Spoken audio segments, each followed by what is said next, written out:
This map pack in some ways is one of our first full direct Halo game projects.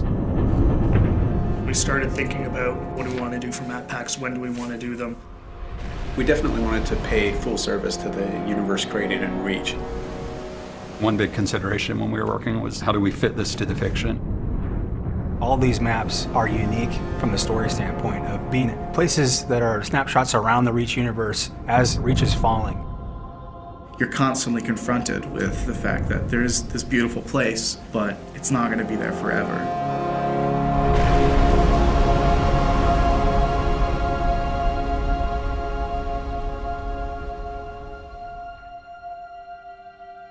Coming up with the sort of spectrum for a map pack is a really straightforward business and at a very high level. You just say, what do we already have and what do we need to kind of flesh things out? Everyone on the right side is working on super top secret stuff I can't talk about. And then everyone over here is also working on super secret stuff. Certain Affinity, we're an independent developer. It's kind of spread out where we have our down here in Austin, Texas. In little pods. We're about 50 people now. That team has a lot of experience with the engine, a lot of experience with Halo. Incredible Halo fans, obviously, because so many of them have been involved in the games before. On Halo 1, I ended up doing the user interface. Halo 2, I shifted to development. On Halo 3, I was multiplayer online lead. So right from the get-go, we worked really closely with the publishing team at 343 to identify maps that would make sense in the context of Reach. Example of the overgrown stuff that we're talking about. It was great because CA was crazy passionate. Like, these guys just showed up with a huge list. And it was more a question of just, okay, well, we can only make so many of these, so, you know, let's get to ones that we think kind of fit the fiction, fit the flow. There was a lot of exploration and a lot of collaboration between the two groups. One idea that came to mind was, wouldn't it be awesome to have a multiplayer map that you can see the planet getting glassed below you? Condemned takes place high above Reach on a space station, somewhat decimated by Covenant attack. So when we started Condemned, we wanted to make a map that was really fun for close range, but still had some long range sniping stuff in it. We're looking at Lockout specifically. What are some of the characteristics about Lockout that we think are so fun, and how can we take some of those and do them in a completely new map? Something that really pulls infantry together in a really tight environment. It is a circular map. You know, how do we prevent people from just getting in this habit of going in a circle and never meeting each other? The low grav center, which we experimented with a couple different ideas on. Starting this one spot where no matter where you are on the map, you can always get to the action quickly, or you can always get across the map quickly. It does change your gameplay style and things you need to do. You're kind of a sitting duck when you're sitting out there in low gravity, floating around. I remember at one point there was a giant energy beam that would come down, and if you were standing on that center platform at the wrong time, you would get blasted to smithereens. It was just encouraging people not to go into the center of the map, which is the exact opposite of what we wanted to do, so we just removed it. The earliest stages of the art pass were dark and much more creepy. If it's dark and industrial, it's really easy to get lost. So over the course of development, we decided to brighten this space more. And make it still retain a lot of the character we originally wanted, but to make it work. On a really tight map like Condemned, it's critical that the player is able to orient themselves. It actually came down to a lot of art coming in and helping us out and doing color-coded rooms. In the comm room, there's actually a big hologram establishing where it's been damaged and that it had been abandoned. Thinking about it like a facility that you would be in, you know, what kind of signage would be around that would help you navigate an airport or a hospital or a military base. One of the effects which we iterated on the most was the shield door effect. We couldn't make it look like a shield from any other shield effect that you have in Halo because that would communicate a certain functionality.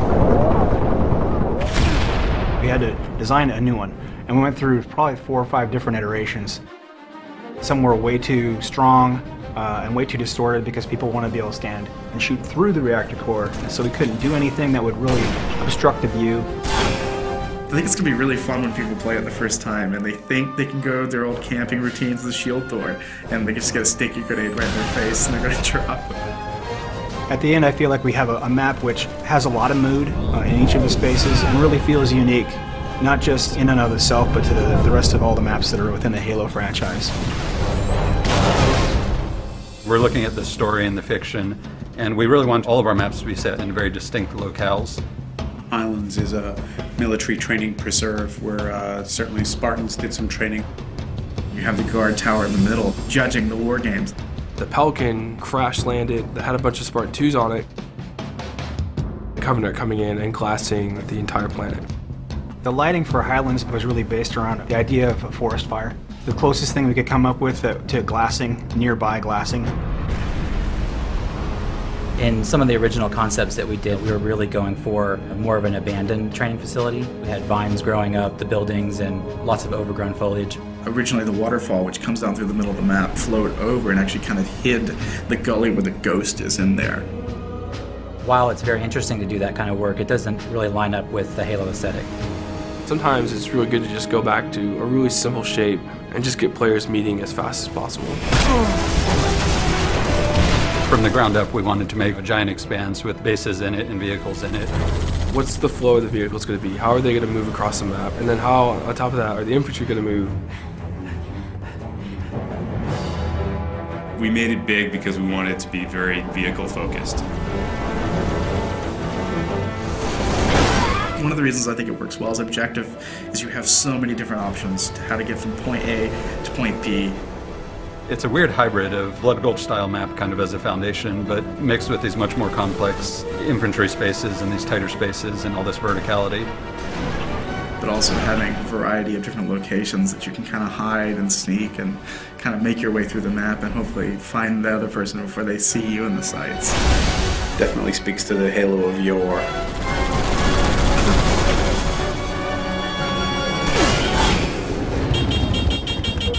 The new expanded firefight support meant that we definitely wanted to put in another firefight map. Unearthed is a really dusty, dry, arid environment. Reach is an industrial world, and its main purpose is a kind of military-industrial outpost at the far reaches of human space. It's quiet. You can see the tire tracks on the ground where there's been human activity, but it's gone. It's a ghost town. It's a ghost world.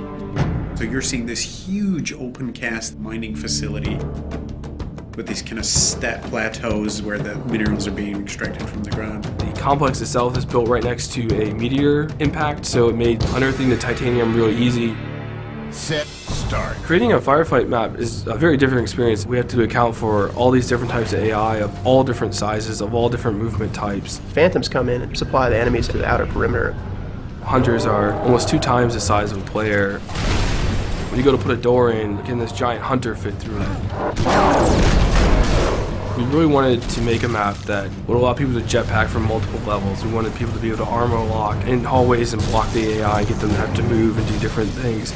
We cater to a wide variety of playstyles. If you want to do close quarters combat, there's opportunity for that in there. If you want to just get in a vehicle and run havoc and run over, 40, 50, 60 grunts, then you can. They want more vehicle combat in firefight because that just adds a different dynamic than just being a Spartan on foot.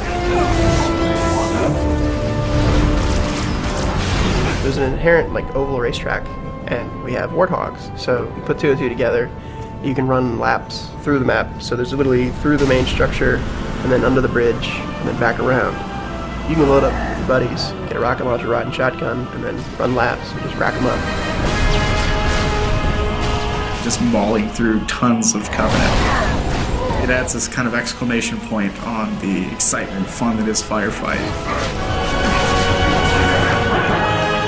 I hope that when players first play Unearthed, that they take a look around and just feel inspired and in awe of the grand scale of things, because it's a huge map.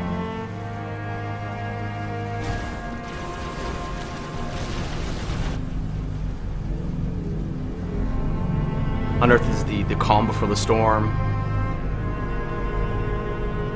Highlands is the storm itself, with all the Covenant ships and the glassing that's happening right there on your doorstep. And then with Condemned at the very end, watching it all kind of go up in flames.